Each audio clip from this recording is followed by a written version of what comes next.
हनुमान जी का जन्म त्रेता युग में हुआ था और वे श्री राम के समकालीन थे और वे भगवान राम के परम भक्त थे और लंका युद्ध में श्री राम का साथ देकर माता सीता को लंका से मुक्त करवाया और युद्ध में विजय प्राप्त की। इसी प्रकार भीम का जन्म द्वापर युग में हुआ और श्री कृष्ण के समकालीन थे। भीम भी महाबलशाली योद्धा थे। महाभारत के 5 पांडवों में भीम सबसे अधिक शक्तिशाली और बलवान थे। उनमें 100 हाथियों का बल था और उस समय संपूर्ण पृथ्वी पर उनके समान शक्तिशाली कोई दूसरा नहीं था। उन्होंने अच्छे महाबलियों को युद्ध में धूल चटाई थी। हनुमान जी और भीम दोनों को पवन पुत्र कहा जाता है।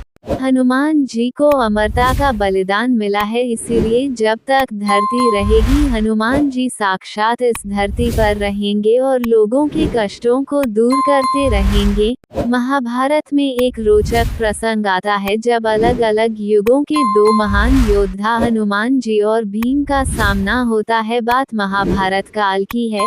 पांडवों को 14 वर्ष का वनवास और 1 वर्ष का अज्ञातवास मिला था। इस दौरान एक बार पांडव किसी वन में रुके हुए थे। उस वन में एक सरोवर था। उस सरोवर में सुगंधित कमल पुष्प लगे हुए थे जिनकी सुगंध चारों तरफ फैल रही थी। द्रौपदी को इन पुष्पों की सुगंध अपनी तरफ आकर्षित कर रही थी। द्रौपदी ने भीम को पुष्प कमल लाने के लिए कहा और भीम निकल गए सुगंधित पुष्प कमल की तलाश में। तभी रास्ते में उन्हें एक बूढ़ा वानर मिला जो लेटा हुआ था और उसकी पूंछ रास्ते में फैली हुई थी। रास्ते में वानर की पूंछ फैली होने से भीम आगे नहीं जा सकते थे, क्योंकि किसी भी जीव के लेटा होने पर उसके अथवा उसके शरीर के किसी अंग के ऊपर से जाना अमर्यादित माना जाता है। अपने रास्ते में वानर की पूंछ देखकर भीम ने वानर से अपनी पूंछ हटाने के लिए कहा। भीम की बात सुनकर वानर बोला, भाई, मैं तो राम का भक्त हूँ। राम जी की कृपा से यहाँ लेटा हुआ हूँ। आप चाहें तो मेरे या मेरी पूंछ के ऊपर से जा सकते हैं। भीमसेन ने बार बार वानर से अपनी हटाने के लिए कहा और वानर ने भी बार बार यही उत्तर दिया।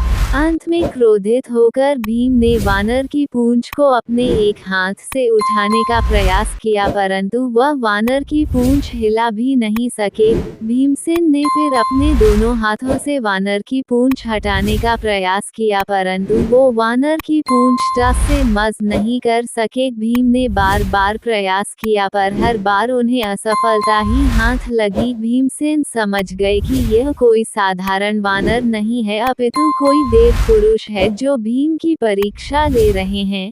भीम ने दोनों हाथ जोड़कर अपनी गलती स्वीकार करते हुए वानर से उनका परिचय पूछा। वानर ने अपना परिचय श्री राम के सेवक के रूप में बतलाया। वानर की इतनी बात सुनकर भीमसेन समझ गए कि ये कोई और नहीं अपितु साक्षात हनुमान जी हैं।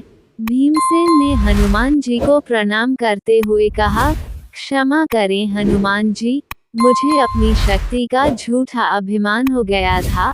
आपने मेरे अभिमान को तोड़ने के लिए ये लीला रची है। कृपा कर आप मुझे अपने असली रूप में दर्शन दें। भीम की बात सुनकर हनुमान जी ने अपने असली रूप में आकर अपना विशाल रूप दिखलाया। हनुमान जी ने भीम से कहा, हम दोनों ही पवन पुत्र हैं, इसलिए तुम मेरे छोटे भाई भी हो। यही कारण है कि मैं तुम्हें बार बार भाई कहकर संबोधित कर रहा था। इतना कहकर हनुमान जी ने भीमसेन को गले लगा लिया। हनुमान जी के गले लगकर भीम को लगा मानो उनके शरीर में अथाह शक्ति का संचार हो गया हो। भीम ने हनुमान जी से आग्रह किया कि वो कौरवों के साथ होने वाले युद्ध में पांडवों का साथ दें, जिस पर हनुमान जी ने कहा, जिस युग से मैं हूँ वह युग दूसरा था, उसमें मैंने श्री राम के लिए कई युद्ध किए थे। अब ये युग दूसरा है, यहाँ मेरा युद्ध करना सही नहीं है, इसीलिए मैं युद्ध में शामिल नहीं हो सकता, परंतु युद्ध में पांडवों के रथ की ध्वजा पर मेरा वास होगा। इस प्रकार हनुमान जी महाभारत युद्ध में हमेशा श्री कृष्ण और अर्जुन के रथ की ध्वजा पर विराजित रहे और अर्जुन के रथ की रक्षा करते रहे। शिक्षा। हनुमान जी और भीम की कहानी से हमें शिक्षा मिलती है कि हमें कभी भी अपनी शक्ति और बल का घमंड नहीं करना चाहिए। हमारी कहानी आपको अच्छी लगी हो तो वीडियो को लाइक जरूर करें दोस्तों, चैनल को सब्सक्राइब कीजिए। दिव्यांशी सारन ऑफिशियल हमारे YouTube चैनल को सब्सक्राइब जरूर करें।